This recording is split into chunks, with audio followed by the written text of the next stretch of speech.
Hello everyone, আসসালামু আলাইকুম। সকলকে স্বাগতম জানাচ্ছি আজকের ক্লাসে।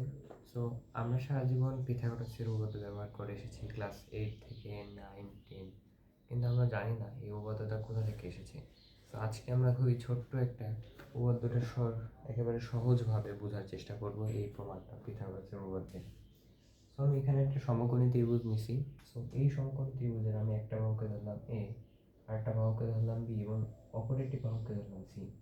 এখানে এটা হচ্ছে লম্ব, বি হচ্ছে ভূমি এবং অতিভুজ হচ্ছে সি। সো এইটাকে আমরা চারটা নেব, এরকম আমরা চারটা নেব। এরকম চারটা নিয়ে এই জিনিসটা আমি এই জায়গায় বসাইছি, এই জিনিসটা আমি এবার এই জায়গায় বসাইছি, একই জিনিসটা এই জায়গায় বসাইছি এবং এটারে আমি এভাবে বসাইছি। বুঝছো? তাহলে এটা কি হয়ে যাবে? এটা হবে এ, এটা হবে বি, এটা হবে সি। এটা হবে এ, এটা হবে বি, এটা হবে সি। এটা হবে বি, এ, সি, এটা হবে বি, এটা হবে এ। তাহলে একটা জিনিস খেয়াল করো, প্রত্যেকটা বাহু দৈর্ঘ্য কত? প্রত্যেকটা বাহু দৈর্ঘ্য হচ্ছে এ প্লাস বি। বুঝছো? এবং তুমি একটা জিনিস খেয়াল করো, এই বাহুর দৈর্ঘ্য যদি এ প্লাস বি হয়, এই বাহুর দৈর্ঘ্য এ প্লাস বি, এই বাহুর দৈর্ঘ্য এ প্লাস বি, এই বাহুর দৈর্ঘ্য এ প্লাস বি, তাহলে যদি বাহুর দৈর্ঘ্য যদি সমান হয় প্রত্যেকটা, তাহলে এর একটা বর্গ বলতে পারি না আমরা? তো যদি এর একটা বর্গ হয়, তাহলে বর্গের ক্ষেত্রফল কি? বাহু স্কোয়ার। তাহলে এই বাহুটাকে আমি খালি স্কোয়ার করে দিব। এ প্লাস বি হচ্ছে একটা বাহু, এটা স্কোয়ার। বাহু স্কোয়ার ইকুয়াল কি লিখবো? বাইরের এই সম্পূর্ণটুকু আর আমরা ভিতরের ক্ষেত্রফলটা সমান দেখাবো। তো ভিতরের ক্ষেত্রফল দেখো, ভিতরে এই জিনিসটাও কিন্তু একটা বর্গের মতো লাগে না? হ্যাঁ, ভিতরে এই জিনিসটা বর্গের মতো লাগে না? তাহলে ভিতরের এই জিনিসটার ক্ষেত্রফল কত? প্রত্যেকটা বাহু কিন্তু সি, তাহলে এই জিনিসটার ক্ষেত্রফল হচ্ছে সি স্কোয়ার। এর সঙ্গে আমরা যোগ দেবো কি?